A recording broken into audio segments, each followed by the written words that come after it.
Hey everyone, welcome back to this channel. My name is Damini और आज हम लोग class 12th of physical education का चैप्टर नंबर 2 समझेंगे, जो कि बहुत ही इंटरेस्टिंग है, बड़ा ही मजेदार है और बहुत सारी चीजें सिखाता है। शुरू करने से पहले एक बार एक एक्टिविटीज के माध्यम से हम एक चीज समझ लेते हैं और आप लोगों को कमेंट बॉक्स में बताना है कि जो चीज मैंने यहाँ पे जो एक्टिविटी करी है वो इस चैप्टर के किस टॉपिक से रिलेट करती है। आपको बस वो नाम लिखना है, मैं समझ जाऊंगी कि तुम लोगों को उसके बारे में पता है। ठीक है, चलो देखो मेरे हाथ में ना दो चीजें हैं। एक ये है जिसका डेंसिटी आप देख सकते हैं बहुत कम है, एक दूसरी चीज ये है जिसका डेंसिटी बहुत ज्यादा है। ठीक है, क्लियर दिखाई दे रहा है आपको। अब एक इसको मैं क्रश करती हूँ, बहुत जल्दी ये टूट जाता है, बहुत जल्दी फोल्ड हो गया और आसानी से टूट रहा है। इसको मैं क्रश कर रही हूँ और इस पे बहुत ज्यादा प्रेशर लगा रही हूँ, बट फिर भी कुछ नहीं हो रहा है, इसको कुछ हो रहा है। आप लोग देख सकते हैं इसका जो साइज है वो वैसा का वैसा ही है। मैं और नजदीक से दिखाती हूँ, इसको देख सकते हैं। एक ये है और एक ये है। ठीक है, अब आप लोगों ने एक चीज समझी कि जिसका डेंसिटी बहुत कम है, अगर उस पर थोड़ा सा भी प्रेशर लगाओगे वो चीज टूट जाएगी। ठीक है, जिसका डेंसिटी ज्यादा है, इस पे थोड़ा सा भी प्रेशर या ज्यादा प्रेशर लगाओगे आसानी से नहीं टूटेगा ये।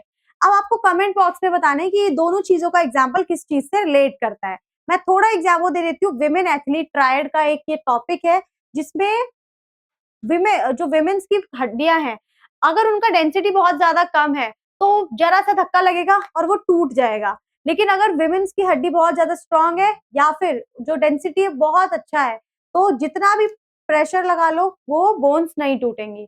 तो मुझे टॉपिक बताइए कि कौन सा टॉपिक है। चलो अब शुरू करते हैं अपने चैप्टर को। ठीक है, हमारे चैप्टर का नेम है children's and women's in sport, मतलब कि खेलों में बच्चे और महिलाएं। ये जो चैप्टर है ये बहुत ही इंटरेस्टिंग है, मतलब इतना इंटरेस्टिंग कि आप लोगों को लगेगा ही नहीं कि अरे चैप्टर चल रहा है, आपको लगेगा तो काफी सारे रियल लाइफ के एग्जांपल्स हैं। ठीक है, तो इस पूरे चैप्टर में हम लोग पर सबसे ज्यादा किस पे बात करेंगे, इसमें बोला तो है चिल्ड्रंस की बात। ठीक है, लेकिन हम चिल्ड्रंस के बारे में ज्यादा बात ना करके हम बात करेंगे विमेन। तो आपका ओवरऑल जो टॉप चैप्टर है वो विमेन पर ज्यादा केंद्रित है। ठीक है, चलो सबसे पहले टॉपिक समझ लेते हैं कौन कौन से टॉपिक्स हमें पढ़ने हैं। आपको सबसे पहला जो टॉपिक पढ़ना है वो है WHO के एक्सरसाइज गाइडलाइंस। कि WHO ने अलग अलग जो एज ग्रुप है उनके लिए गाइडलाइंस जारी करी है कि एक्सरसाइज करते समय आपको इन गाइडलाइंस को फुलफिल करना है, वरना क्या होगा, आपके हाथ पैर टूट सकते हैं, हड्डियां छोटे बच्चों की टूट सकती है। होता है ना कभी कभी कि गलत एक्सरसाइज करवाने से बच्चों को बड़े नुकसान होते हैं। तो WHO ने इस चीज को, इसकी गाइडलाइंस जारी कर दी, जिसमें 5 से 17 वर्ष के, 18 से 64 वर्ष के और 65 वर्ष के आयु के बच्चों को क्या क्या गाइडलाइंस का ध्यान रखना है वो बताया। फिर पढ़ेंगे हम लोग कुछ पोस्टर से संबंधित डिफॉर्मिटीज होती है। फिर पढ़ेंगे विमेन का पार्टिसिपेशन, जिसमें उनके बेनिफिट पढ़ेंगे कि फिजिकल बेनिफिट क्या है, साइकोलॉजिकल बेनिफिट क्या है, सोशल बेनिफिट क्या है। उसके बाद हम लोग कुछ विमेन से रिलेटेड कुछ ऐसी परिस्थितियां पढ़ेंगे जो सिर्फ विमेन को, जिसको बोलते हैं स्पेशल कंसिडरेशन, जिसमें आपको मेनार्क पढ़ने हैं और मेंस्ट्रुअल डिसफंक्शन पढ़ना है। और लास्ट में जो मैंने एक्टिविटी करी थी एक उससे रिलेट करता है फीमेल एथलीट ट्रायड, जिसमें osteoporosis, amenorrhea and eating disorder. इन 5 टॉपिक को आज हम लोग बहुत अच्छे तरीके से कवर करेंगे। एक ही लेक्चर में आपका लगभग 45 मिनट्स में चैप्टर कंप्लीट हो जाएगा। 1 मिनट दीजिए मुझे।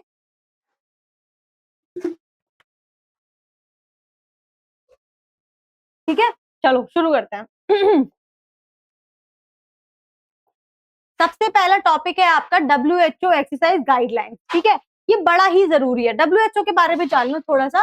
WHO एक इंटरनेशनल ऑर्गेनाइजेशन है जो UNO के अधीन है। इसका काम है हेल्थ से रिलेटेड चीजों को देखना ऑल ओवर वर्ल्ड में। ठीक है, जैसे नाम से क्लियर है, वर्ल्ड हेल्थ ऑर्गेनाइजेशन। इसने कुछ गाइडलाइंस जारी करी है जो एक्सरसाइज पर है, तो वो समझते हैं। अब वो गाइडलाइंस क्या है। सबसे पहली जो गाइडलाइन है वो है 0 से 1 साल के बच्चों के लिए। अब क्या करना है कि ये जो इतने छोटे बच्चे होते हैं, भाई एक्टिविटी तो पॉसिबल नहीं है, तो इनको एक दिन में ना कई बार ऐसे एक्टिव रखना पड़ता है जिसमें वो छोटी छोटी कुछ भी छोटी छोटी एक्टिविटी कर सकते हैं। तो वही कहा गया कि active several times a day. उसके बाद इतने छोटे होते हैं कि इन बच्चों को स्क्रीन नहीं दिखानी है, नो स्क्रीन टाइम, कोई मोबाइल कोई टीवी वगैरह कुछ नहीं। के बाद स्लीप की बात करें तो 14 से 17 घंटे की स्लीप इन बच्चों को चाहिए ही होती है। ठीक है, ओके। नेक्स्ट है आपका 1 से जो 2 साल के बच्चे हैं। 1 से 2 साल के बच्चों के लिए क्या क्या ध्यान में रखना है समझ लो। सबसे पहले तो हमें ध्यान में रखना है कि कम से कम 3 घंटे की फिजिकल एक्टिविटी तो एटलीस्ट करनी ही करनी है, ठीक है। उसके बाद 1 घंटा अगर आप स्क्रीन दिखा रहे हो अपने बच्चों को जो 1 से 2 साल का है, तो वो 1 घंटे का ही होना चाहिए, उससे ज्यादा नहीं होना चाहिए। नेक्स्ट, 11 से 14 घंटे का स्लीप रूटीन होना चाहिए, जिसमें आपके जो भी रात को सोना है, नैप्स है, वो सब इंक्लूडेड है, ठीक है। फिर आता है नेक्स्ट आपका, जो आपके प्री स्कूलर्स हैं, यानी कि जो 3 से 4 साल के बच्चे हैं, उनके लिए क्या है? तो उनके लिए सबसे पहले तो 3 घंटे की अलग अलग एक्टिविटीज करानी है, फिजिकल एक्टिविटीज। 1 घंटे की उनको एनर्जेटिक कोई प्ले करवाना है, और 10 से 13 घंटे की उनको नींद चाहिए ही होती है, इसमें कोई कॉम्प्रोमाइज नहीं करना है। क्योंकि आप लोग सोच रहे हो इतना नींद पे क्यों हम फोकस कर रहे हैं, बिकॉज नींद पूरी नहीं लेना भी कई सारी बीमारियों को जन्म देता है, ठीक है। आपकी बॉडीज में कई सारे ऐसे डेवलपमेंट चेंजेस होने लग जाते हैं जो सिर्फ और सिर्फ नींद से जुड़े होते हैं, ठीक है। इसीलिए जरूरी है कि जो नींद से रिलेटेड गाइडलाइन डब्ल्यूएचओ ने जारी करी है, उनके बारे में तुम्हें पता हो, ताकि तुम अपने आसपास के बच्चों को, उनके पेरेंट्स को बता सको ये बातें, ठीक है। ये कोई पढ़ाई से रिलेटेड नहीं, ये कॉमन बातें हैं जो पता होनी चाहिए।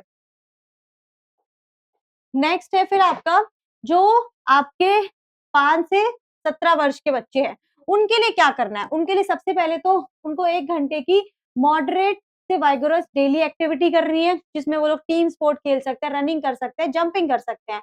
इससे क्या होगा, उनकी बोन स्ट्रांग होगी और मेंटल हेल्थ स्ट्रांग होगी, ठीक है। नेक्स्ट, फिर आता है आपका 18 to 64 और सीनियर सिटीजन। जो 18 to 64 ईयर्स के मतलब जो भी लोग हैं, उनके लिए क्या करना है? सबसे पहली बात तो कि उनको 150 मिनट से 300 मिनट की मॉडरेट एक्सरसाइज करनी है, या तो ये कर लो, या फिर था 75 से लेकर 150 मिनट की वीक में, ये पर वीक है, ठीक है, पर वीक है, वाइगोरस एक्टिविटी कर लो, ठीक है। तो दोनों में से कोई भी चीज कर सकते हैं जो अडल्ट है। उसके बाद इनको मसल को स्ट्रेंथ करने वाली एक्सरसाइजेस भी करनी है, और साथ ही जो सीनियर सिटीजन है, जो 65 प्लस है, उनको बैलेंस से रिलेटेड एक्सरसाइजेस करनी है, ठीक है। तो ये जो भी 65 प्लस है, उनको एक्स्ट्रा में क्या करना है? बैलेंस रिलेटेड एक्टिविटी, ठीक है। और क्या करना है? जो भी 65 प्लस के हैं, उनको भी 150 से 300 मिनट की मॉडरेट एक्टिविटी करनी है, और मसल को स्ट्रॉन्ग करने वाली एक्टिविटी करनी है, ठीक है। तो जो अडल्ट है, जो सीनियर सिटीजन है, दोनों के लिए गाइडलाइंस बिल्कुल सेम है, और बस एक ऐड कर लेना कि इनको बैलेंस एक्टिविटीज भी शामिल करनी है अपने एक्सरसाइज में, ठीक है। तो आपका जो गाइडलाइन वाले टॉपिक है वो कंप्लीट होता है, और अब हमारा अगला टॉपिक है पोस्चर। पोस्चर बहुत जरूरी है। गलत पोस्चर से कई सारी प्रॉब्लम्स हो जाती है, लाइफ टाइम तक जो बनी रहती है, आपके चलने में, उठने में, बैठने में, वो बड़ा ही प्रॉब्लम होता है। इसीलिए टॉपिक कौन सा है? Next is posture. पोस्चर 2 प्रकार के होते हैं, ठीक है। पोस्चर कितने टाइप के होते हैं?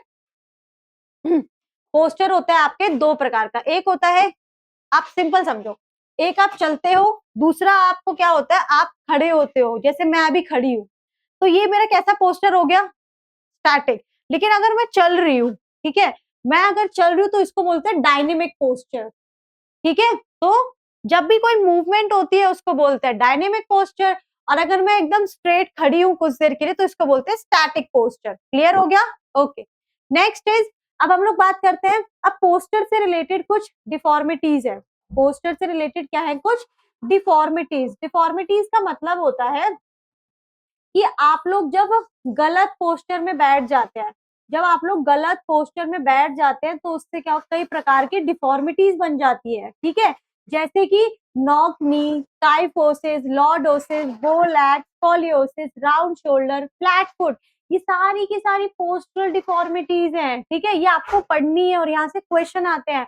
इतने अच्छे तरीके से मैं आपको क्लियर कर दूंगी कि आपको आज के बाद कभी कोई डाउट ही नहीं होगा। ये जो नाम आपको बड़े नए नए से लग रहे हैं, ये आपके लिए फैमिलियर हो जाएंगे। आपको काइफोसिस का समझ में आते हैं, आप समझो काइफोसिस। काइफोसिस का मतलब क्या हुआ? लॉर्डोसिस, काइलोस, ये स्कोलियोसिस, बहुत क्लियर है, बट थोड़े कंफ्यूजिंग भी है। एक बार पढ़ लोगे तो सारे कंफ्यूजन दूर हो जाएंगे, ठीक है। चलो, अब सबसे पहले हम लोग अपने जो डिफॉर्मिटीज की बात कर रहे हैं, उसमें सबसे पहले आपका नॉक नीज। नाम से क्लियर हो रहा है भाई कि जो नीज है वो नॉक नॉक कर रही है, नॉक नॉक, ठीक है। नॉक नॉक मतलब आपस में क्या कर रही है? टकरा रही है, ठीक है। टकरा रही है, जैसे ये दोनों घुटने देख रहे हो ना आपस में, ये दोनों क्या कर रहे हैं, आपस में टकरा रहे हैं, इसको ही बोलते हैं नॉक नी। क्या बोलते हैं, नॉक नी। ठीक है, क्लियर है। अब नॉक नी का ये क्या है, ये ना एक कंडीशन होती है जहां पे आपकी जो नीज होती है वो इनवर्ट टच करती हैं, वहीं जो आपके एंकल्स होते हैं वो दूर दूर रहते हैं। ठीक है, इसके अलावा क्या होता है, एक एक्स शेप फॉर्म हो जाती है आपके पैरों में, ऐसे करके करोगे तो देख सकते हो ना, ऐसे देखो, एक सेकेंड मैं बताती हूँ। देखो, ये मान लेते हैं आपके घुटने हैं, जब आप ऐसे कर रहे हो तो एक्स शेप बन रही है ना, या यहाँ पे देखो, यहाँ पे ऐसे करके ऐसे जा रहा है, ऐसे जा रहा है, तो एक्स शेप बन रही है, तो एक्स शेप फॉर्म होती है। ये आपके पोस्चर को, आपके बैलेंस को, आपकी वॉकिंग को इम्पैक्ट करता है, क्योंकि जब आप चलते हो, आप खड़े होते हो, आप बैलेंस बनाते हो, तो आपको बड़ी कठिनाई आती है। ठीक है, क्योंकि आपके पैर ऐसे मुड़े हुए होते हैं, अंदर की तरफ झुके हुए होते हैं। ठीक है, क्यों होता है ये, तो सबसे पहले तो हड्डियां कमजोर होती है वीक बोन्स के कारण, ओबिसिटी के कारण, और विटामिन की कमी के कारण ऐसा होता है। जो विटामिन डी है इसकी कमी के कारण होता है, कैल्शियम की कमी के कारण होता है, और फॉस्फोरस की कमी के कारण होता है।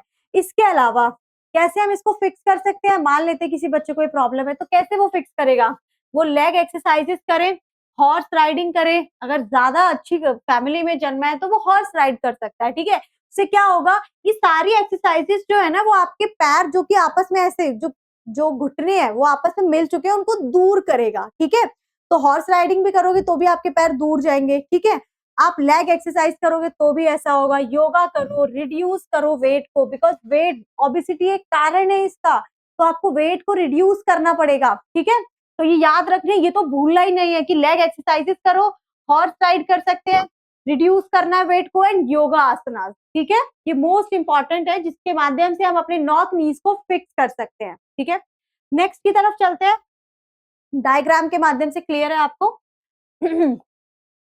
अगला है आपका फ्लैट फुट, नाम से क्लियर हो रहा है कि कैसे फुट है भाई, जो फ्लैट है। अब फ्लैट का मतलब क्या हुआ, नॉर्मली आप देखते हैं कि आपका जो पैर का शेप होता है वो कुछ ऐसे होता है, यहाँ पे एक आर्क होती है, लेकिन जब फ्लैट फुट की बात करते हैं तो फ्लैट फुट में क्या होता है, आपका जो पैर होता है वो कुछ ऐसे दिखता है, मतलब मेरे को परफेक्ट नहीं बनाने आया, इट्स ओके।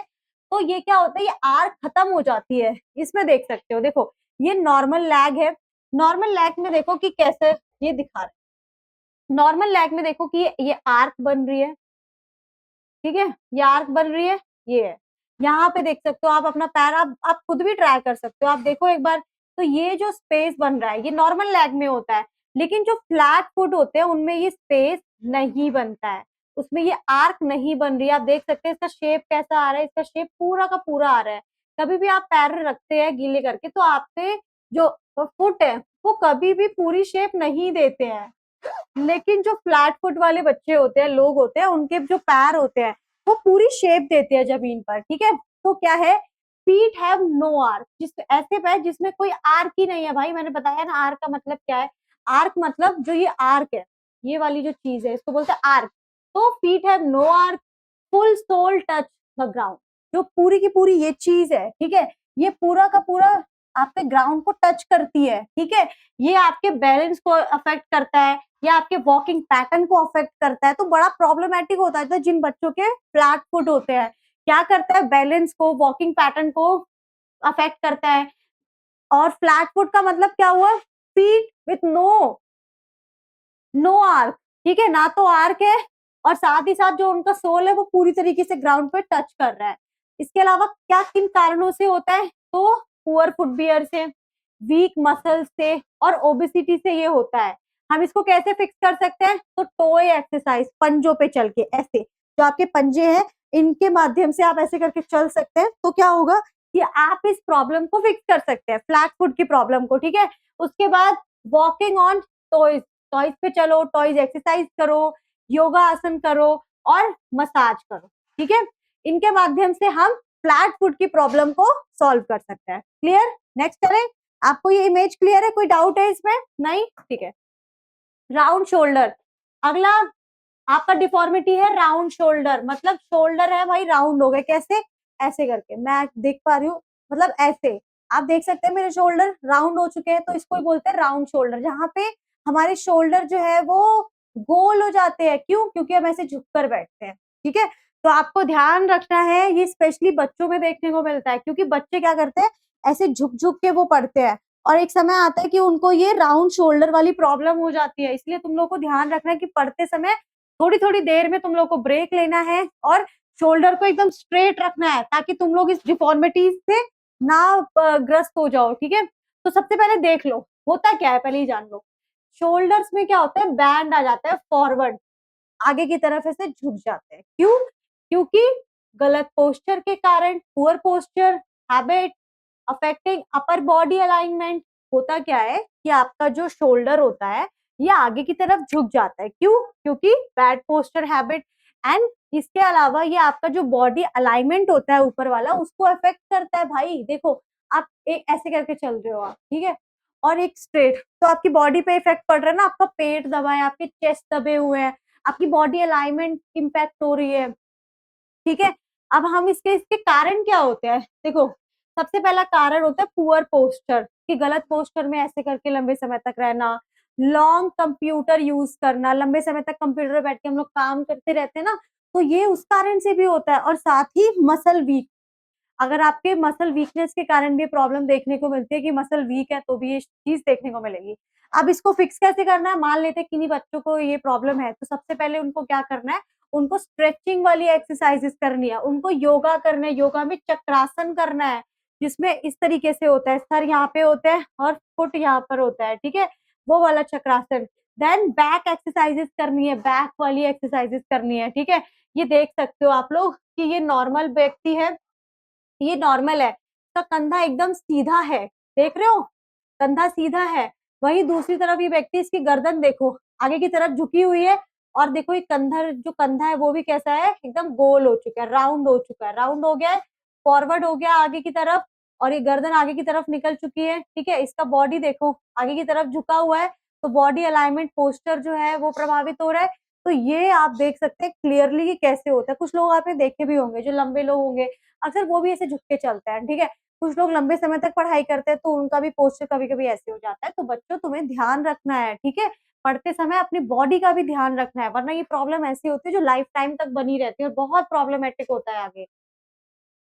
ठीक है, नेक्स्ट डिफॉर्मिटी समझो। अगली डिफॉर्मिटी है आपकी काइफोसिस, हंच बैक। काइफोसिस का मतलब होता है कि अपर बैक कर्व आउटवर्ड, मतलब कि आपकी जो अपर बैक होती है वो क्या हो जाती है, कर्व हो जाती है आउटवर्ड। मतलब कैसे हो जाती है, आउटवर्ड कर्व हो जाती है। ठीक है, बहुत ज्यादा, क्रिएटिंग अ हंच अपीयरेंस। क्या क्रिएट करती है, एक हंच, एक कुबड़ सा क्रिएट हो जाता है। समझ में आ रहा है आपको? तो इसमें क्या होता है, जो आपकी अपर बैक है, मतलब जो ये वाला साइड है, ठीक है, इसमें क्या होता है, ये कर्व हो जाती है आउटवर्ड बहुत ज्यादा, और एक हंच अपीयरेंस क्रिएट हो जाता है। क्यों होता है ऐसा भाई? क्योंकि पुअर पोस्चर के कारण, वही गलत चीज, गलत तरीके से बैठोगे तो होगी ये प्रॉब्लम।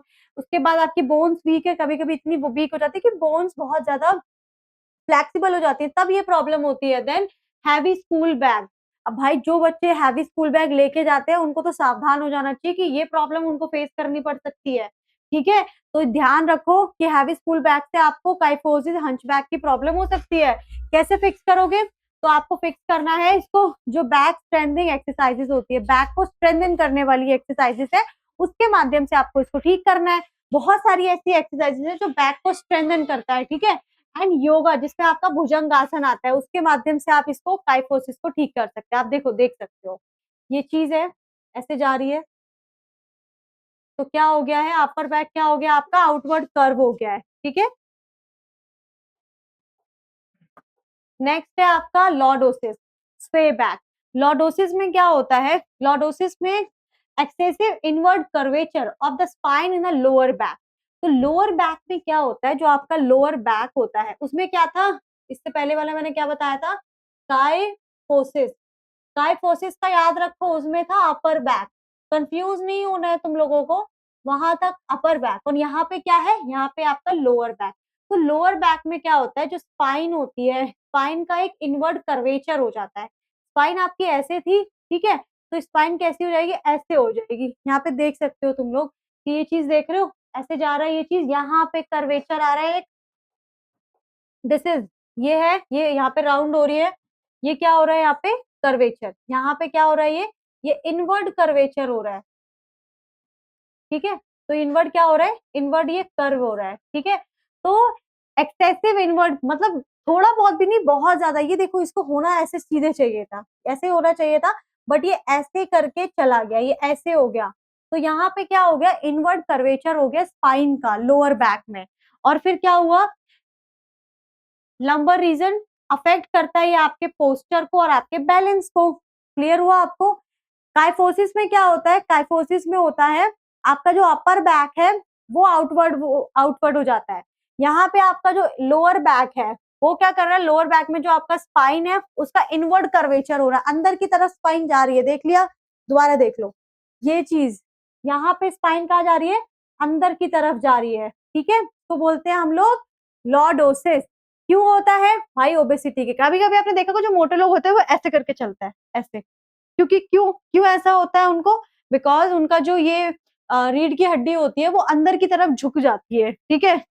देख रहे हो ना, यहाँ पे ऐसे झुकी हुई होती है, तो इसीलिए वो ऐसे करके चलते हैं। कभी भी नोटिस करना, ठीक है। तो उन लोगों को बड़ा प्रॉब्लम रहता है लॉर्डोसिस का, जो मोटे लोग होते हैं। गलत पोस्चर, पुअर पोस्चर के कारण, वीक मसल्स के कारण ये होता है। कैसे इसको फिक्स करोगे, तो पेल्विक एक्सरसाइजेस होती है कुछ, विमेन्स के लिए अलग, पुरुषों के लिए अलग। Then wall pushups, push backs करने हैं, वॉल को वो करके फिर आपको ऐसे करके पुश बैक्स कर रहे हैं, ठीक है। या पीछे की तरफ जाना है, और कुछ योगा आसन कर रहे हैं, ठीक है। इसके माध्यम से आप इसको ठीक कर सकते हैं। क्लियर हो गया कि लॉर्डोसिस क्या है और काइफोसिस क्या है। काइफोसिस में याद रखना, काइफोसिस का बोल रही हूँ, काइफोसिस का आउटवर्ड था, ठीक है। और इसका क्या है, लॉर्डोसिस का इनवर्ड है, ठीक है। एक और चीज क्लियर कर देती हूँ यहाँ पे, देखो स्पाइन जब ऐसे जाएगी, ऐसे जाएगी, ठीक है, ऐसे जाएगी, तो इसको बोलते हैं हम लोग काइफोसिस। क्या बोल लेंगे, काइफोसिस। अब जब स्पाइन जैसे ये है, ऐसे तो नीचे जा रही है ये पूरा, लेकिन जब ऐसे ऊपर की तरफ सीधी है और नीचे की तरफ ऐसे झुक जाए, तो इसको बोलते हैं लॉर्डोसिस। क्या बोलते हैं, लॉर्डोसिस। क्लियर है यहाँ तक, डन। आगे चले, ओके। नेक्स्ट है स्कोलियोसिस। अब ये तीनों भाई भाई से लग रहे हैं यार, लॉय लाए क्या था, lordosis, kyphosis and scoliosis. Scoliosis में कुछ नहीं हो। स्कोलियोसिस में क्या होता है कि जो स्पाइन होती है ना आपकी, वो बैंड कर जाती है साइडवेज इन अ सी और एस शेप में। मतलब आपकी जो स्पाइन है वो, ठीक है, जो स्पाइन है, स्पाइन क्या हो जाती है, वो या तो इधर झुक जाती है या फिर इधर झुक जाती है, ऐसे होता है। समझ में आ रही है बात। तो हम लोग बोलते हैं स्कॉलियोसिस। स्कॉलियोसिस में क्या होता है, जो स्पाइन है वो आपकी क्या हो जाता है, स्पाइन बैंड हो जाती है साइडवेज, जिसमें वो सी शेप बनाती है और S shape, affecting body symmetry and posture. इससे क्या होता है, बॉडी का, भाई देखा होगा तुमने, इससे पता प्रॉब्लम क्या होती है, जिन लोगों को ये प्रॉब्लम होता है ना, उनका ऐसे हो जाता है। मतलब अगर जैसे झुका हुआ तो एक कंधा इधर ऊंचा नीचा हो जाएगा, ऐसी ऐसे इधर हो जाता है, ठीक है। उनका बॉडी पोस्चर ही बड़ा असिमेट्री हो जाता है, मतलब एकदम अलग हो जाता है। जैसे एक नीचे जा रहा है, एक ऊपर है, तो ये असिमेट्री हो गया, ऐसे ये सिमेट्री है, तो असिमेट्री पोस्चर हो जाता है बॉडी का, क्योंकि एक ऊपर और एक नीचे हो जाता है, तो ये प्रॉब्लमेटिक होता है। उसके बाद क्या होता है, आपके पोस्चर को प्रभावित करता है। आप सोओगे, बैठोगे, चलोगे, कैसे कुछ भी करोगे भाई प्रभावित होगा, आप इम्पैक्ट होगे इस चीज से। देन कैसे हम, इसका कारण क्या होता है, पुअर पोस्चर, वही बात है, आप गलत तरीके से, अननोन रीजंस है। इसके अलावा क्या होता है, हैवी वेट, हैवी वेट के कारण भी ऐसा होता है, हैवी वेट लिफ्टिंग, ये चीज भी ऐड कर लेना, हैवी वेट लिफ्टिंग के कारण भी होता है ये, ठीक है। और फिक्स कैसे कर सकते हैं तो आप लोग मुझे कमेंट बॉक्स में बताएं, बहुत सिंपल है इसका। आपको बताना है मुझे कमेंट में कि कौन किस किन एक्टिविटीज के माध्यम से स्कॉलियोसिस को फिक्स कर सकते हैं, ठीक है। जिन बच्चों का भी सही होगा हम उसको पिन करेंगे, ओके, सो दैट आगे जो बच्चे हैं जिनको भी इसके बारे में नहीं पता वो भी वहां से जान सके। चलो, स्कॉलियोसिस क्लियर है। स्कॉलियोसिस क्या होता है बताओ मुझे। स्कॉलियोसिस का मतलब होता है जहां आपकी स्पाइन होती है, स्पाइन हो जाती है बैंड, ठीक है, या तो सी शेप में या एस शेप में। तो बैंड हो जाती है, या ऐसे हो जाएगी या ऐसे हो जाएगी, ठीक है, मतलब या इधर या इधर, ऐसे हो जाएगी तो मेरा ऐसे हो जाएगा, इधर की तरफ जाएगी तो ऐसे हो जाएगा, ठीक है। और क्यों होता है, ओबेसिटी के कारण, गल आपने बहुत वेट लिफ्ट कर लिया, आपका पुअर पोस्चर है, इस कारण से होता है। नेक्स्ट इज बो लैग। नाम से क्लियर हो रहा है, बो लैग मतलब ऐसे पैर भाई जो धनुषाकार हैं, जो बो के आकार के हैं, उनको बो लैग कहते हैं। अब ये होता क्यों है, देखो सिंपल लैग ऐसे जो नॉर्मल पैर होते हैं ना वो कुछ इस प्रकार के दिखते हैं, ये नॉर्मल लैग है जहाँ पे आपको किसी प्रकार का कोई धनुष नहीं दिखाई दे रहा है, बो नहीं दिखाई दे रहा है, बट दूसरी तरफ आपके बो लैग ये है, ठीक है।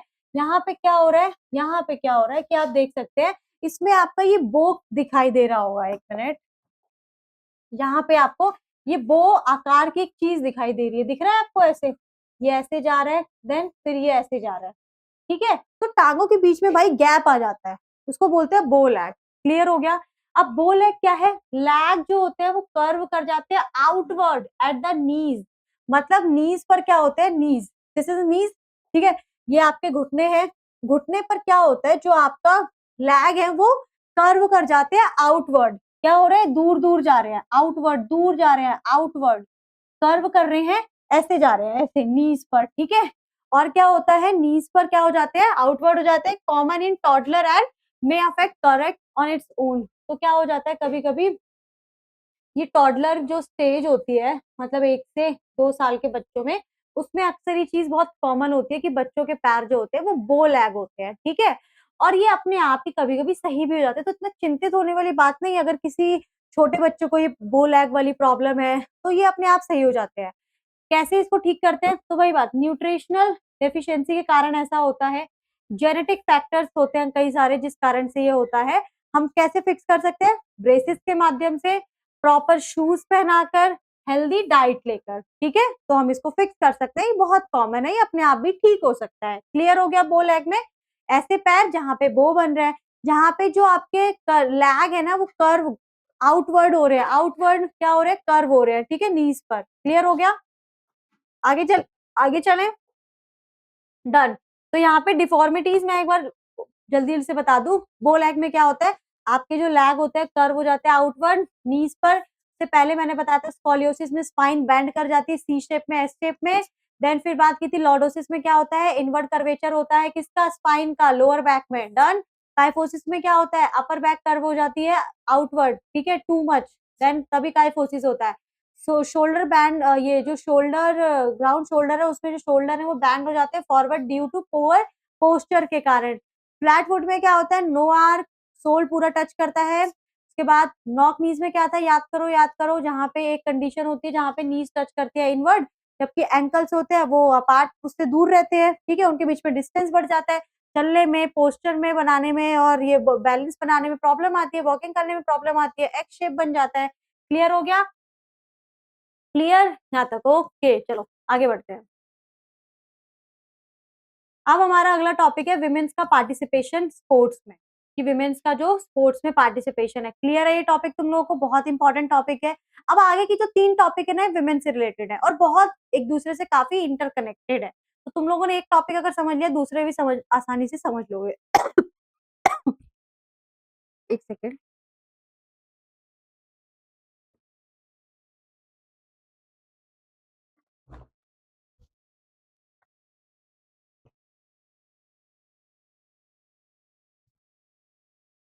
ठीक है, तो अगला टॉपिक है आपका विमेन्स पार्टिसिपेशन इन स्पोर्ट, ठीक है। चलो, सबसे पहले विमेन्स का स्पोर्ट्स जो में जो पार्टिसिपेशन रहा है वो समझ लेते हैं। देखो पास्ट में क्या था यार, आप लोग भी जानते हैं कि पास्ट में ना women had fewer chance to play sports, बहुत कम चांस थे। लेकिन आज हम देखें तो more women are joining and excelling, बहुत सारी विमेन स्पोर्ट्स को ज्वाइन कर रही हैं और बहुत अच्छा कर रही हैं। कुछ फेमस फेमस इंडियन एथलीट हैं जैसे पीवी सिंधु है, मैरी कॉम है, हिमा दास है। और बेनिफिट्स की बात करें तो क्या बेनिफिट्स मिल रहे हैं, फिटनेस, फिट रह रही हैं, कॉन्फिडेंस बिल्ड होता है, और क्या होता है, सोशल बैरियर जो है वो ब्रेक कर रही हैं जो विमेन्स हैं स्पोर्ट्स में इतना अच्छा प्रदर्शन दिखाकर। फिर इसके अलावा क्या क्या बेनिफिट्स है तो वो समझते हैं, ठीक है। सबसे पहले देख लो, हम लोग को क्या पढ़ना, physical benefit, psychological benefit, social benefit और स्पेशल कंसिडरेशन एंड, ये तो हम चलो बात में करेंगे। अब बेनिफिट्स की बात करते हैं, ये बड़ा इंपॉर्टेंट है, क्वेश्चन आते हैं यहाँ पे। बेनिफिट ऑफ विमेन्स का पार्टिसिपेशन इन स्पोर्ट, मतलब विमेन्स पार्टिसिपेशन जो है उसका क्या बेनिफिट है। देखो सबसे पहला बेनिफिट है, ये समझ लो, ये ओवरऑल बेनिफिट है, आगे मैं एक एक करके बताऊंगी। सबसे बड़ा, सबसे पहला बेनिफिट क्या है, सबसे पहला जो बेनिफिट है वो ये है कि विमेन की जो फिजिकल फिटनेस है वो इम्प्रूव होती है, ठीक है, उनकी ओवरऑल हेल्थ इम्प्रूव होती है। इसके साथ कॉन्फिडेंस बिल्ड होता है उनके अंदर, सेल्फ स्टीम बिल्ड होता है, ठीक है? और सोशल बैरियर्स जो है वो ब्रेक होते हैं, जेंडर स्टेरियोटाइप्स है वो ब्रेक होते हैं, ठीक है? और होता है ना, कहते थे कि विमेन स्पोर्ट में नहीं खेल पाएंगे, विमेन्स नहीं, पुरुषों के लिए है स्पोर्ट, तो ये ऐसे स्टीरियोटाइप्स टूटते हैं। साथ ही लीडरशिप डेवलप होती है, टीम वर्क स्किल डेवलप होती है विमेन्स में, जो कि बहुत जरूरी है। उनका मेंटल वेलबींग प्रमोट होता है और साथ ही डिसिप्लिन भी प्रमोट करता है ये। साथ ही फ्यूचर जनरेशंस हैं विमेन्स की, उनको भी इंस्पायर करता है, जो देखेंगे कि वाओ इतनी सारी विमेन्स पहले भी पार्ट्स में पार्टिसिपेट करती थी, तो उनको भी ये चीजें इंस्पायर करेंगी, ठीक है?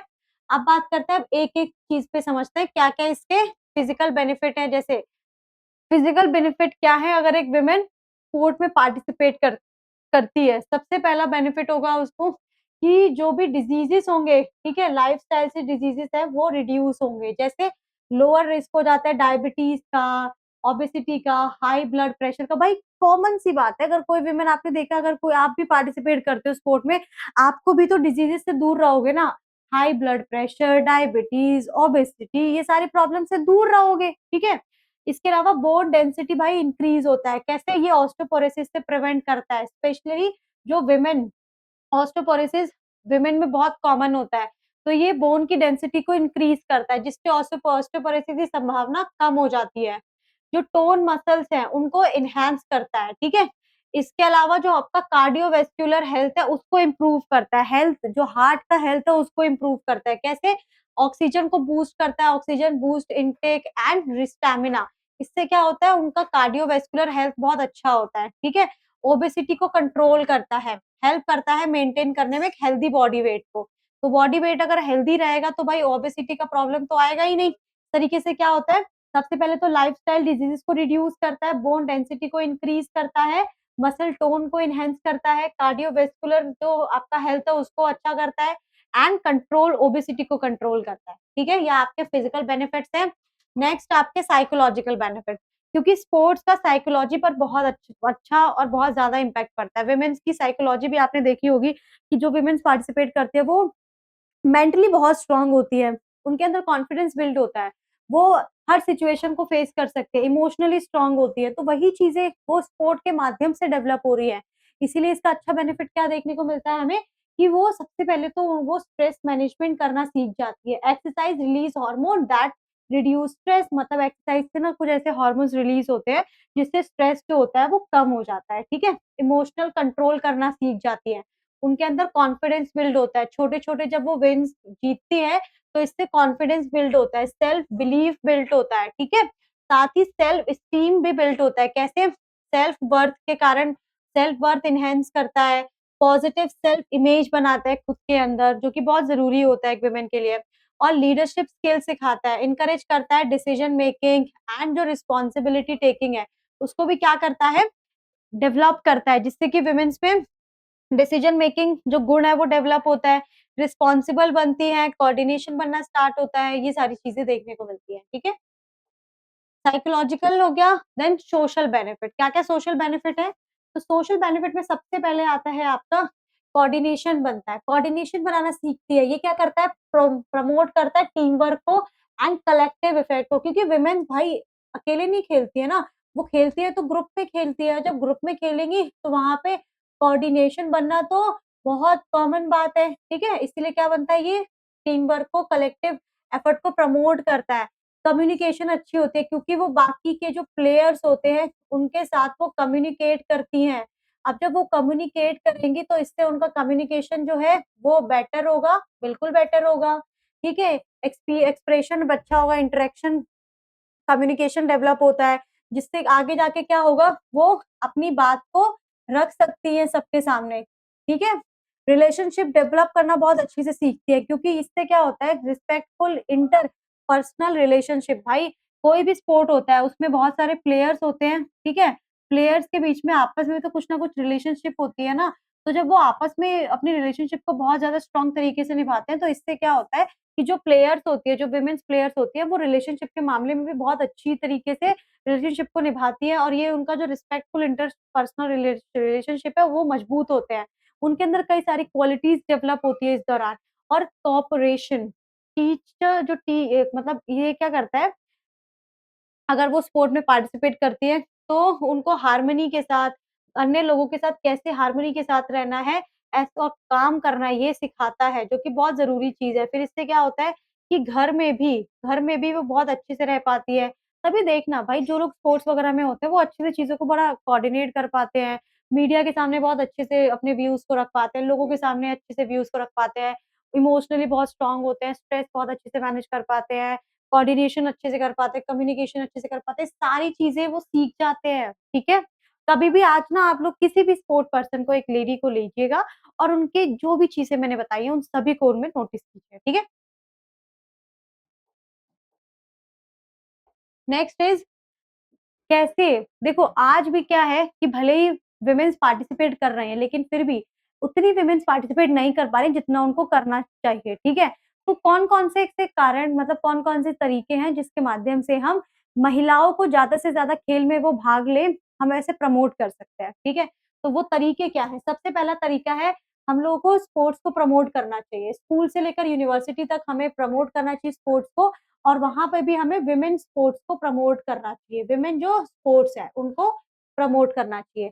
हमें अवेयरनेस प्रोग्राम्स चलाने चाहिए, ताकि ताकि उनको, जो भी विमेन्स हैं, उनको फैमिली सपोर्ट मिल सके। व्हाई? बिकॉज़ आज भी कहीं न कहीं विमेन्स को फैमिली सपोर्ट नहीं मिलता है, ठीक है? फैमिली सपोर्ट नहीं करती है, तो अवेयरनेस बढ़ेगी, तो फैमिली सपोर्ट सुनिश्चित होगा। हमें मीडिया में कवरेज को बढ़ाना पड़ेगा, हमें स्पॉन्सरशिप लेके आनी पड़ेगी महिलाओं के लिए। आज भी हार्डली देख लो आप लोग कि अगर एक क्रिकेट का ले, क्रिकेट में आप लोग जितने भी क्रिकेटर हैं, सब पे कोई ना कोई ऐड बनी है। दू दूसरी तरफ विमेन जो क्रिकेटर हैं, ठीक है? उन पे देख लेना कितनी ऐड बनी है, मुश्किल से 5 से 6 ऐड, या ये भी बहुत ज़्यादा है, 2-3 ऐड बनी है। तो ये देख सकते हो कितने कम लोग, कितने कम ब्रांड्स उनको स्पॉन्सर करते हैं। तो स्पॉन्सरशिप बढ़ेगी तो कहीं न कहीं उनको ज़्यादा पैसा मिलेगा, ज़्यादा एनकरेजमेंट मिलेगी, तो वो ज़्यादा अच्छे से पार्टिसिपेट कर पाएँगे। साथ ही फैसिलिटीज़ और गियर्स उनको प्रमोट किए जाएँ। भाई डेवलप करो ऐसे वुमेन स्पेसिफिक स्पोर्ट्स को, इंफ्रास्ट्रक्चर को, ताकि वुमेन्स आने से पहले सोचना ना पड़े। क्योंकि ये सारे कारण हैं जो वुमेन्स को कहीं न कहीं स्पोर्ट्स में आने से रोकते हैं। अभी बताऊँगी मैं कारण भी आप लोगों को। नेक्स्ट इज़, कौन-कौन से ऐसे कुछ मैंने नाम लिखे हैं, तुम लोग पढ़ लेना। Mirabai Chanu, Lovlina, PT Usha, Anju Bobby George, Sakshi Malik, Sindhu, PV Sindhu, Saina Nehwal, ये तो ये सारे नाम हैं, ये तुम देख लेना, मैंने दिए ताकि तुम अपने एग्ज़ाम में आंसर में यूज़ कर सको, बहुत इंपॉर्टेंट है ये। देन कौन-कौन से चैलेंजेस हैं जो वुमेन्स को फेस करने पड़ते हैं? देखो, सबसे पहला तो है आपका फिज़िकल चैलेंजेस। बॉडी स्ट्रक्चर अलग है वुमेन्स का, मसल जो स्ट्रेंथ है वो थोड़ी कम है, पोस्चर प्रॉब्लम रहता है, ठीक है? फिजियोलॉजिकल में क्या-क्या आता है, हार्मोनल इश्यूज़ रहते हैं। आपको पता है एस्ट्रोजन का कि कितना भाई टेक्निकल है वो चीज़। अगर एस्ट्रोजन कम वो रहता है, तो उससे एमेनोरिया की प्रॉब्लम हो जाती है, मेंस्ट्रुअल डिसफंक्शन हो जाता है, तो ये प्रॉब्लम फेस करनी पड़ती है उनको। इसके अलावा लोअर हीमोग्लोबिन के कारण वो थकी-थकी रहती है, एनीमिया का प्रॉब्लम सबसे ज़्यादा वुमेन्स में होता है, एंड मेंस्ट्रुअल प्रॉब्लम्स भी वही वही वुमेन्स को फेस करने पड़ते हैं। इस कारण से उनका स्पोर्ट्स में पार्टिसिपेशन कम हो जाता है। साइकोलॉजिकल देख लो, वुमेन्स में कॉन्फिडेंस की कमी होती है, क्योंकि जो भी स्पोर्ट है, उसको हमेशा ऐसे पोर्ट्रे किया गया है कि वो एक पुरुष को खेलने की चीज़ है। वुमेन कहाँ पार्टिसिपेट करेंगी, वुमेन कहाँ खेल पाएँगी, ऐसा बोलते रहे हैं ना। इसीलिए कहीं न कहीं कॉन्फिडेंस, आज आप लोग भी देख लीजिए, कोई अगर मैं आपको बोलूँ, मेरे को कोई बोले कि चलो खेलते हैं, मैं ऐसे खेल लूँगी, लेकिन मुझे बोला जाए कि किसी उससे कॉम्पिटिशन करना है, किसी पुरुष से या फिर किसी मैच में खेलना है, तो मेरे को भी थोड़ा-सा अंदर मैं भी थोड़ा-सा लो कॉन्फिडेंस फ़ील करूँगी, ठीक है? इसके अलावा फ़ियर है, स्ट्रेस है, ये कारण भी देखने को मिलते हैं, जिस कारण से वुमेन का पार्टिसिपेशन कम हो जाता है। सोशल की मैं बात करूँ, तो भाई सबसे बड़ा तो फैमिली सपोर्ट नहीं करेगी, कल्चर इतने स्ट्रिक्ट होते हैं, रिलिजन इतने स्ट्रिक्ट होते हैं कि वुमेन्स को अलाउ ही नहीं करते हैं, मना कर देते हैं, नहीं तुम्हें नहीं खेलना। इकोनॉमिक में वुमेन के स्पोर्ट में पैसे कम हैं, फ्यूअर फैसिलिटीज़ है, एंड नो स्पॉन्सरशिप। तो ये कारण, जिस कारण से आज भी समाज में वुमेन्स अच्छे से पार्टिसिपेट नहीं कर पाती है। क्यों? क्योंकि लेस मनी है, फ्यूअर फैसिलिटीज़ है, एंड स्पॉन्सरशिप कम है, फैमिली का सपोर्ट नहीं मिलता है, स्ट्रिक्ट कल्चर है, फ़ियर है, स्ट्रेस है, लो कॉन्फिडेंस है, हार्मोनल इश्यूज़ रहते हैं, लो हीमोग्लोबिन और मेंस्ट्रुअल प्रॉब्लम है, बॉडी स्ट्रक्चर अलग है पुरुष की तुलना में, लेस मसल स्ट्रेंथ है, एंड पोस्चर प्रॉब्लम्स। तो दीज़ आर, ये मेन पे हैं। आप लोग चाहें तो अपनी तरफ से और भी ऐड कर सकते हैं, वो भी प्रॉब्लम्स होंगे, ठीक है? क्लियर है यहाँ तक? मैं आगे चलूँ? 1 मिनट और दीजिए मुझे।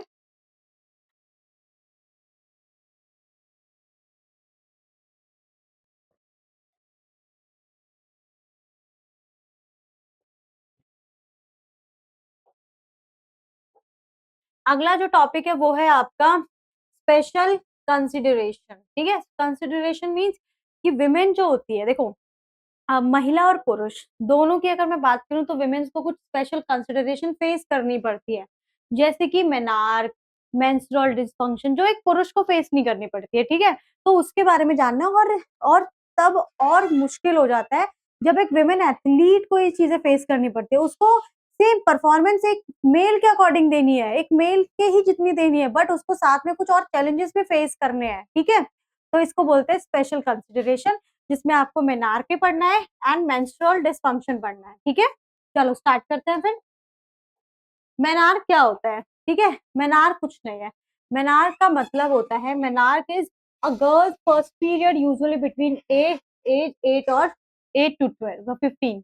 मतलब मेनार्क का मतलब होता है कि एक लड़की के जो फर्स्ट पीरियड्स आते हैं उसको मेनार्क कहते हैं। ठीक है, तो मेनार्क मतलब गर्ल्स के जो फर्स्ट पीरियड होते हैं, जब फर्स्ट पीरियड की शुरुआत होती है उसको मेनार्क कहते हैं।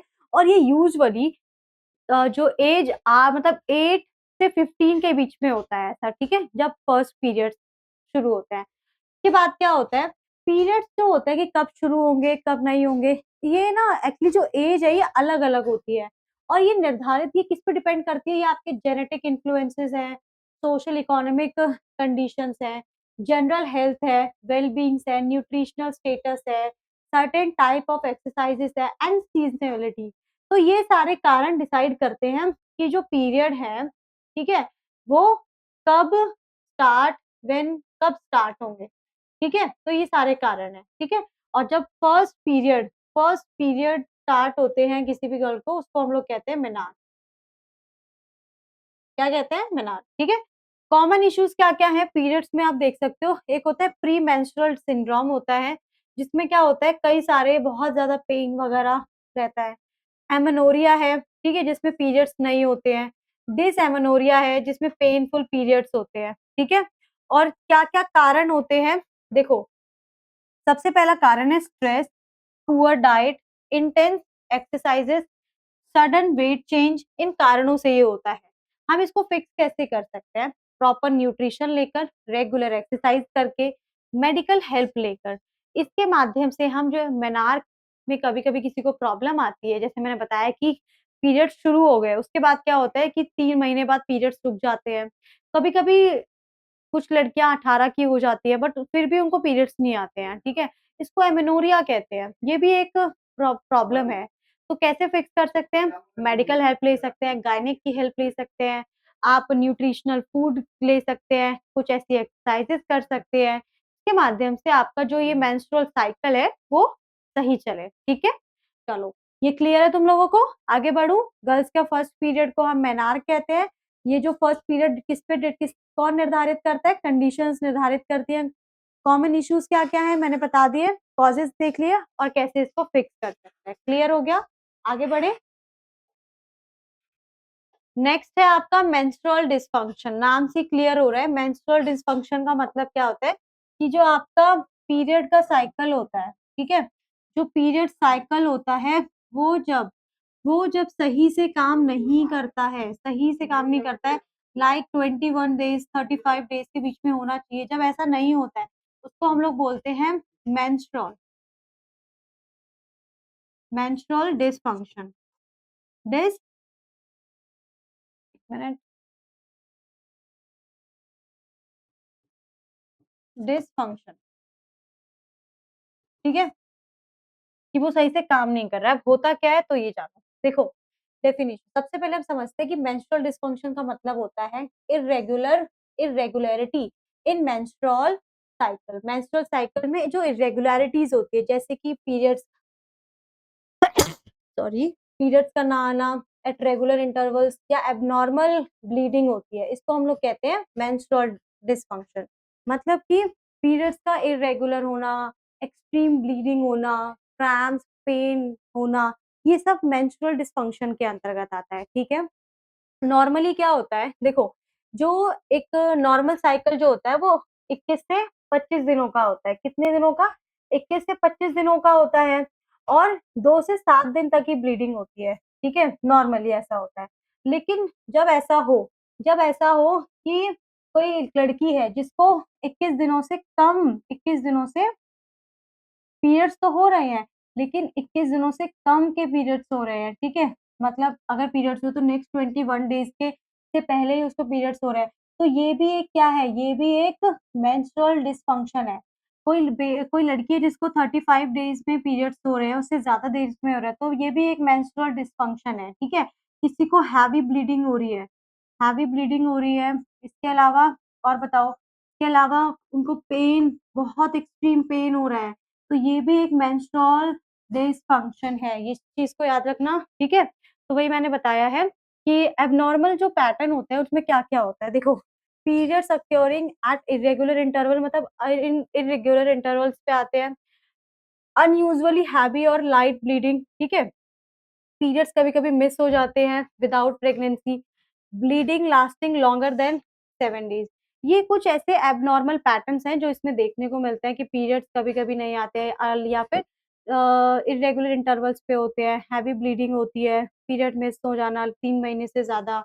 इसके अलावा ब्लीडिंग लास्टिंग मतलब 7 डेज़ से ज़्यादा ही ब्लीडिंग होना क्योंकि नॉर्मली 7 डेज़ कितने 2 से 7 दिनों तक ये ब्लीडिंग होनी चाहिए जो कि नॉर्मल है। किसी भी लड़की को अगर ऐसा होता है लाइक 21 डेज़ से 35 डेज़ के बीच में पीरियड्स हो रहे हैं व्हिच इज़ नॉर्मल।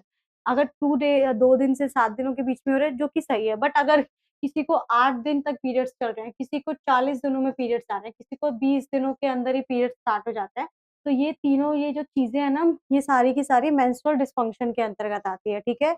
और हम लोग इनको अर्ली डिटेक्ट करके मेडिकल कंसल्टेशन लेकर, ठीक है, इनको हम इन कंडीशंस को ठीक कर सकते हैं, ठीक है? ओके, नेक्स्ट इज़ आप समझ लो जो मेंस्ट्रुअल डिस्फंक्शन होते हैं उसके कई प्रकार होते हैं। जैसे सबसे पहला होता है आपका पीएमएस जिसमें क्या होता है depression, anxiety, headache, fatigue before period. Period से पहले आपको ये सारी प्रॉब्लम्स होती है। हम इनको एक्सरसाइज़ेज़ के माध्यम से, बैलेंस डाइट के माध्यम से, रेस्ट के माध्यम से मैनेज कर सकते हैं। क्लियर हो गया? फिर आता है आपका एमेनोरिया। एमेनोरिया में क्या होता है जो मेंस्ट्रुएशन साइकिल होता है वो मिस हो जाते हैं, वो एब्सेंस हो जाते हैं मतलब कि आपको मान लेती हूँ मैं 15 की हूँ, अगर मुझे 15 में पीरियड्स होने चाहिए थे, 18 की हो गई, मुझे पीरियड्स नहीं हुए तो एमेनोरिया है, ठीक है?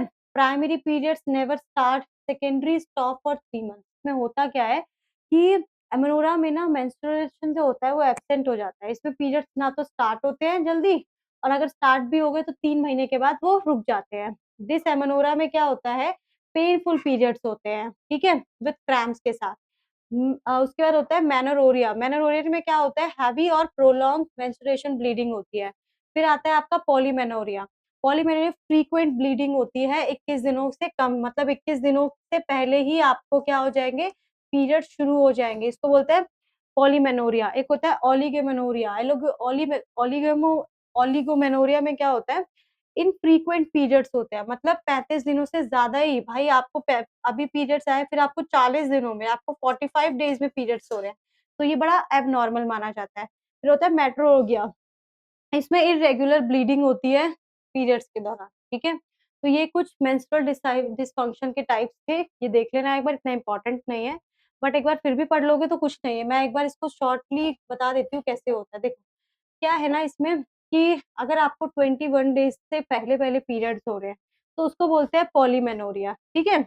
आपको हेवी ब्लीडिंग हो रही है, आपको अगर हेवी ब्लीडिंग हो रही है तो उसको बोलते हैं मोनोरिया।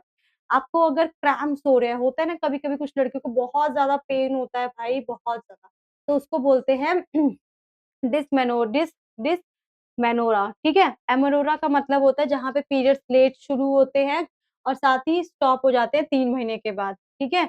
ओलिगोमेनोरा में क्या होता है, जो ओलिगोमेनोरा होता है उसमें पीरियड्स इनफ्रीक्वेंट होते हैं, 35 डेज़ से ज़्यादा के चलते हैं। मेट्रोर्गिया में क्या होता है कि इसमें इर्रेगुलर ब्लीडिंग होती है पीरियड्स के दौरान। क्लियर हो गया यहाँ तक? चलो, आगे बढ़ें? फिर आता है आपका female athlete triad. Female athlete जो ट्रायड है, ठीक है? ये एक ऐसा इश्यू है ना, जो अगर किसी फीमेल को हो जाता है या फीमेल एथलीट को हो जाता है, तो उन्हें पूरी लाइफ सर्वाइव करना पड़ता है, ठीक है? उनका स्पोर्ट करियर खत्म हो जाता है, पूरे समय वो बीमार रहती है और एक तरीके से मतलब बहुत बुरी कंडीशन हो जाती है। अभी फीमेल एथलीट ट्रायड क्या है समझ लो। हम लोग नॉर्मली कहते हैं कि जो लोग स्पोर्ट्स में हैं, ठीक है? जो लोग भी स्पोर्ट्स में वो हमेशा हेल्दी रहते हैं, लेकिन कभी-कभी ये देखने को भी आता है कि कुछ ऐसी वुमेन्स भी होती है जो स्पोर्ट्स में पार्टिसिपेट करती है, लेकिन वो अपने स्पोर्ट को और अपनी जो लाइफ है, अपने शारीरिक जो मतलब जो फिजिकल हेल्थ है, जब वो दोनों में बैलेंस नहीं स्थापित कर पाती है, तब उनको फीमेल ये एथलीट ट्रायड का फेज़ ये ट्रायड हो जाता है। मतलब 3 टाइप की बीमारियाँ हो जाती हैं, जिसमें उनकी बोन्स वीक हो जाती हैं, ठीक है? उनका जो मेंस्ट्रुअल साइकिल है वो डिसफंक्शन मतलब सही से काम नहीं करता है और उनको क्योंकि उनको ईटिंग डिसऑर्डर हो जाते हैं। इस कारण से क्या होता है उनकी बॉडी में पर्याप्त एनर्जी नहीं रहती है। तो इस तरीके के उनको 3 प्रकार के ट्रायड फेस करने पड़ते हैं, ठीक है? वही बताया एक फीमेल एथलीट ट्रायड जो होता है, एक सीरियस हेल्थ कंडीशन है, जो अफेक्ट करता है सम गर्ल्स को एंड वुमेन्स को।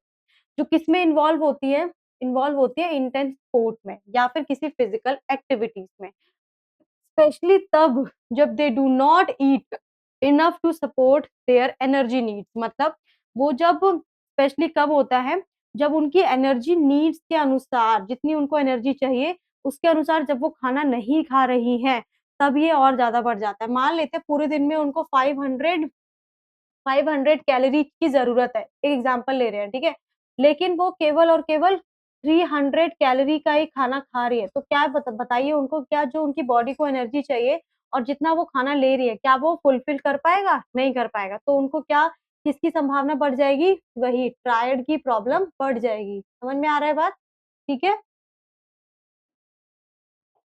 अब फीमेल जो एथलीट ट्रायड है ना, अब समझ लो क्या होता है। देखो मैंने वही बताया था कि अगर बेनिफिट स्पोर्ट्स के बेनिफिट तो हैं। ये क्या करता है फिजिकल हेल्थ को इम्प्रूव करता है, मेंटल वेलबीइंग को अच्छा करता है, लीडरशिप डेवलप करता है, टीम वर्क स्किल डेवलप करता है, रेगुलर वेट मेंटेन करने में हेल्प करता है, reduce risk of diabetes, high blood pressure, emotional balance को सपोर्ट करता है। लेकिन कभी-कभी ये चीज़ रिस्की भी बन जाती है। कब रिस्की बनती है? जब स्पोर्ट एम्फसाइज करता है लीननेस और वेट कैटेगरीज पर, ठीक है? जैसे जिम्नास्ट में क्या होता है डिस्टेंस रनिंग है, जूडो है, रेसलिंग है।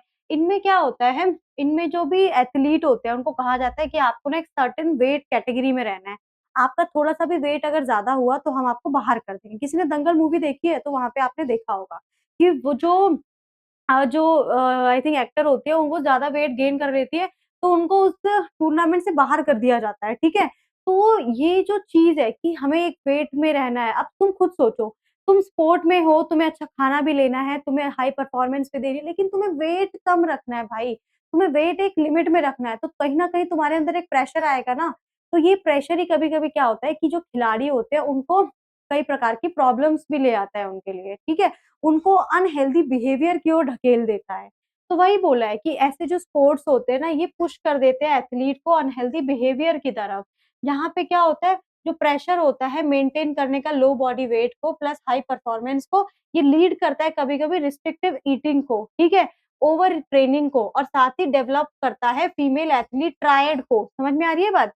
कि जहाँ स्पोर्ट्स के कई सारे बेनिफिट है, वहीं दूसरी तरफ कुछ ऐसे स्पोर्ट्स भी हैं जो लो बॉडी वेट पर फ़ोकस करते हैं। तो कभी-कभी क्या होता है वो अनहेल्दी बिहेवियर को डेवलप कर देते हैं, रिस्ट्रिक्टिव ईटिंग को डेवलप करते हैं, ओवर ट्रेनिंग को बढ़ा देते हैं और फीमेल एथलीट ट्रायड को डेवलप करने में बड़ी मदद करते हैं। इससे क्या होता है फीमेल जो एथलीट होती है उसका धीरे-धीरे स्पोर्ट करियर खत्म हो जाता है अगर ये प्रॉब्लम्स उनमें शुरू हो जाती है।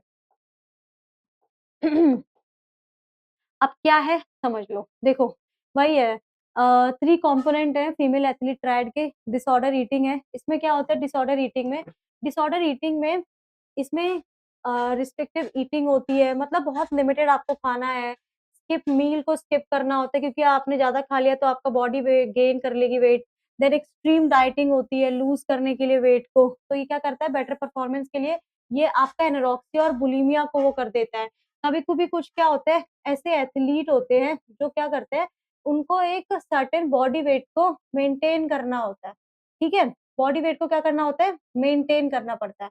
इस कारण से कभी-कभी क्या होता है कि भाई वो लोग ना कभी-कभी अपना मील को स्किप कर देते हैं और डाइटिंग शुरू कर देते हैं लू वेट को लूज़ करने के लिए और कभी क इस कारण से उनको एनोरेक्सिया और बुलिमिया जैसी प्रॉब्लम हो जाती है। हम पढ़ेंगे कि एनोरेक्सिया और बुलिमिया क्या है, दोनों ही डिसऑर्डर ईटिंग है। इसके अलावा जब भाई उनकी बॉडी में इतना ईटिंग वो करेंगी, डाइटिंग वगैरह करेंगी, तो ऑब्वियस सी बात है ना कि एमेनोरा की प्रॉब्लम आ जाएगी, क्योंकि लो एनर्जी इनटेक डिस्टर्ब करता है आपके हार्मोन्स को। ठीक है, कारण क्या, इसका कारण क्या होता है, पीरियड स्टॉप हो जाते हैं। ठीक है, साथ ही ये this signal the body is under severe stress, ये सिग्नल करता है कि जो बॉडी है वो सीवियर स्ट्रेस के अंतर्गत है, क्योंकि लो एनर्जी इनटेक, आप बहुत कम एनर्जी ले रहे हो। आप जितना इतनी कम एनर्जी ले रहे हो, आप ज्यादा कैलोरी बर्न कर रहे हो, तो ऑब्वियस सी बात है आपको हार्मोनल डिस्टर्ब्स हो जाएंगे, एंड फिर पीरियड्स इरेगुलर रहेंगे, नहीं आएंगे, तो आपकी बॉडी में बहुत सारे चेंजेस हो जाएंगे और बहुत ज्यादा ऐसा लगेगा आपकी बॉडी को कि वो सीवियर स्ट्रेस में है। तीसरा प्रॉब्लम आपको फेस करना पड़ता है बोन्स का। ठीक है, जहाँ पे आपका बोन्स जो है वो लो डेंसिटी वाला हो जाता है, कि बोन्स जो होती है उसकी डेंसिटी कम होने लग जाती है। ठीक है, without proper nutrition and hormones bones become weak, bones become हो जाती है, ब्रिटल हो जाती है, भाई जैसी झटका लगेगा टूट जाएंगी एकदम से। Increasing risk of stress fractures, ठीक है, हल्का सा स्ट्रेस पड़ेगा फ्रैक्चर हो जाएगा, इसका रिस्क बढ़ा देता है ये। ठीक है, अभी पूरे डिटेल में इसको पढ़ेंगे, मैंने बस ओवरव्यू दिया है कि क्या है और कैसे रिलेट करता है एक चीजों। तो ये तीनों की चीजों, फीमेल एथलीट ट्रैक एक दूसरे से जुड़े हुए हैं। कम खाना खाओगे तो भाई देखो यहाँ तक बोन्स तक असर जाएगा उसका। सबसे पहले हम लोग समझते हैं अब क्या हुआ कि समय के साथ ये टर्मिनोलॉजी में बदलाव कर दिया गया। लो, जहाँ पे पहले वो जो ऑर्डर ये था ना, क्या बोलते हैं उसको, अम, एक मिनट, डिसऑर्डर ईटिंग। ठीक है, डिसऑर्डर ईटिंग था, तो डिसऑर्डर ईटिंग की जगह पे ये लिख दिया लो एनर्जी अवेलेबिलिटी। क्यों? क्योंकि भाई तुम कम खाना खाओगे तो ऑब्वियस सी बात है लो एनर्जी रहेगी। ठीक है, तो क्या होगा, विद और without an eating disorder. Menstrual dysfunction, वहां पे क्या था, वहां पे था, इसका नाम था एमेनोरा। क्या था? एमेनोरा। एमेनोरा था, यहाँ पे मेंस्ट्रुअल डिसफंक्शन कर दिया। इरेगुलर और एब्सेंट पीरियड होते हैं। लो बोन डेंसिटी, क्या बोलते हैं इसको, लो बोन डेंसिटी। अब इसको लो बोन कर दिया, पहले इसको ऑस्टो ऑस्टो ऑस्टियोपोरोसिस कहते थे। ठीक है, ऑस्टियोपोरोसिस क्लियर हो गया यहाँ तक? ठीक है, इस टॉपिक को अगले वीडियो में करें या इसमें ही कवर करना है? चलो कर लेते हैं इसमें। सबसे पहले हमें क्या करना है, हमें prevention and correction energy balance, ये हम बाद में करेंगे, आगे चलते हैं। सबसे पहले ये हो गया। Okay, low energy availability.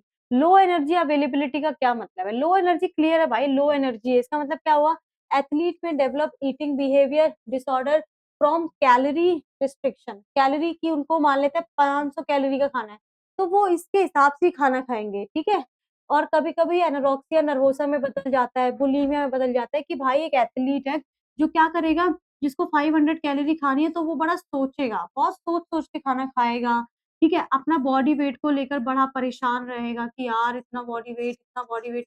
तो इसको लेकर क्या होता है, उनके अंदर एनोरेक्सिया नर्वोसा डेवलप हो जाता है, और बुलीमिया बुलीमिया नर्वोसा डेवलप हो जाता है। ठीक है, उसके बाद क्या होता है, सिम्टम्स क्या क्या होते हैं, वही बात है, मेंस्ट्रुअल डिसफंक्शन, क्योंकि खाना नहीं खाओगे, एस्ट्रोजन हार्मोन इनबैलेंस हो जाएगा, आपका पीरियड ये हो जाएगा, मेंस्ट्रुअल डिसफंक्शन हो जाएगा, आपको थका थका सा महसूस होगा, आपका जो बॉडी वेट है, बॉडी वेट मतलब सॉरी वेट लूज हो जाएगा, डाइजेस्टिव इश्यूज रहेंगे, मेंटल हेल्थ चैलेंजेस आपको फेस करने पड़ेंगे। ठीक है, हम इसको कैसे ठीक कर सकते हैं, तो जो भी आपके कोचेस है, पेरेंट्स हैं, स्टाफ है, उनको हमेशा रिकॉग्नाइज करना चाहिए साइंस को पहले से पहले, और साथ ही उसको उनको प्रिवेंट करना चाहिए। ठीक है, जरूरत पड़े तो डॉक्टर की सलाह लेनी चाहिए। अगर किसी भी एथलीट में ये देखने को मिलता है तो उसको डॉक्टर से कांटेक्ट करना चाहिए, बहुत जरूरी है, बिकॉज कभी कभी इससे क्या हो जाती है, ये डेथ का कारण भी बनता है। ठीक है, नेक्स्ट है आपका, उसमें से मैंने बताया था ना एनोरेक्सिया नर्वोसा। एनोरेक्सिया नर्वोसा क्या होता है, ये भी एक ईटिंग डिसऑर्डर है, जहाँ पे एक इंडिविजुअल जो होता है वो ट्राई करता है अपने बॉडी वेट को रिड्यूस करने का। ठीक है, बड़ा ही एब नॉर्मली कुछ भी करेगा, और intense fear of gaining weight और misconception over reserve weight. मतलब इसमें क्या होता है, एनोरेक्सिया नर्वोसा से रिलेटेड जो भी व्यक्ति होता है, जिसको भी होता है, उसको बड़ा डर रहता है कि यार मैं कुछ भी खाऊंगा मेरा वेट बढ़ जाएगा, बहुत डर रहता है उसको, और बार बार वो वेट चेक करता है, देखता है कि मेरा वेट बढ़ा तो नहीं, और बड़ा अलग अलग तरीके ट्राई करता है। ठीक है, कभी डाइटिंग करेगा, कभी खाना नहीं खाएगा, कभी उपवास रख लेगा। ठीक है, कभी बहुत कम खाना खाएगा, कभी बहुत ज्यादा खाना खाएगा, ऐसे ऐसे तरीके अपनाता है, वो बड़े एबनॉर्मल होते हैं। तो उसको बोलते हैं एनोरेक्सिया नर्वोसा। मतलब एनोरेक्सिया नर्वोसा में क्या होता है, जो भी व्यक्ति होता है वो अपने वेट को रिड्यूस करता है, ठीक है, ये चीज याद रखना। सिम्टम्स क्या क्या है, अब भाई वेट को रिड्यूस करेगा, बॉडी को एनर्जी नहीं मिलेगी, वही एस्ट्रोजन डिस्फंक्शन हो जाएगा, तो menstrual dysfunction, constipation, diarrhoea, bloating की प्रॉब्लम रहती है, अनएक्सपेक्टेड वेट लॉस हो जाता है, मसल वीक हो जाते हैं, स्ट्रेस फ्रैक्चर हो जाता है, बोन वीक हो जाते हैं, ओवर यूज इंजरीज हो जाती हैं, एंजाइटी होती है, तो ये सारी प्रॉब्लम्स होती है एनोरेक्सिया नर्वोसा वाले व्यक्ति को। Next bulimia. बुलीमिया में क्या होता है, देखो बुलीमिया में क्या होता है, बुलीमिया बुलीमिया में होता क्या है, बुलीमिया नर्वोसा का ही भाई है एनोरेक्सिया का। इसमें क्या होता है, व्यक्ति एक पल ही जैसे खाता है, ठीक है, खाया उसने, तो दूसरे पर ही उसको उल्टी करके, वॉमिट करके करके उसको बाहर करना चाहता है, ठीक है, समझ में आ रही है बात। और इसमें ना वो ज्यादा खाता है और उसको ज्यादा खाता है और उसको बाहर निकाल देता है अलग अलग तरीकों से, ठीक है, ये इसको बोलते हैं बुलीमिया। ये है कि तुमने बहुत सारा खाना खाया, तुम खा भी रहे हो पेट के सेटिस्फेक्शन के लिए, अगले ही पल तुम उल्टी करके इसको निकाल भी रहे हो, दैट इज बुलीमिया। वही कहा है बुलीमिया क्या है, देखो बुलीमिया का मतलब होता है कि bulimia nervosa is an eating disorder in which an individual eat large amount of food with loss of control, overeating, and then adopt unhealthy ways to cut down calories। अब क्या क्या मेथड होते हैं, तो वो वॉमिटिंग करता है, वो टेकिंग जो लैक्टिवेट्स होते हैं, वेट लॉस सप्लीमेंट्स लेता है, डायरेटिक्स करता है, एंड एक्सेसिव एक्सरसाइजेस करता है। क्या क्या सिम्टम्स हैं इसके, सबसे पहले डिहाइड्रेशन, डेंटल प्रॉब्लम होती है बार बार वॉमिट करने से, ठीक है, ओडेमा का प्रॉब्लम होता है, इलेक्ट्रोलाइट्स जो होते हैं एबनॉर्मेलिटीज डेवलप कर लेते हैं, एक्सट्रीम वेट फ्लक्चुएशंस होता है, मतलब वेट क्या होगा, कभी लूज होगा तो कभी वेट गेन होगा। देन मेंस्ट्रुअल इरेगुलरिटी, उसके बाद आता है वीकनेस एंड क्रैम्प्स होते हैं, डिप्रेशन का शिकार हो जाता है व्यक्ति। तो ये सारे सिम्टम्स है एक बुलीमिया वाले व्यक्ति में जो तो देखने को मिलते हैं, ठीक है, समझ में आया बुलीमिया। यहाँ पे एक और चीज बता दो, देखो समझ लो, एक है आपका anorexia, anorexia nervosa. Anorexia nervosa में क्या होता है कि व्यक्ति ना अपना जो वेट है, वेट रिड्यूस करता है एब नॉर्मल तरीके से, मेथड, ठीक है। और बुलीमिया में क्या होता है, बुलीमिया में क्या होता है, व्यक्ति ईट करता है, देन उसको ईट करने के बाद उसको क्या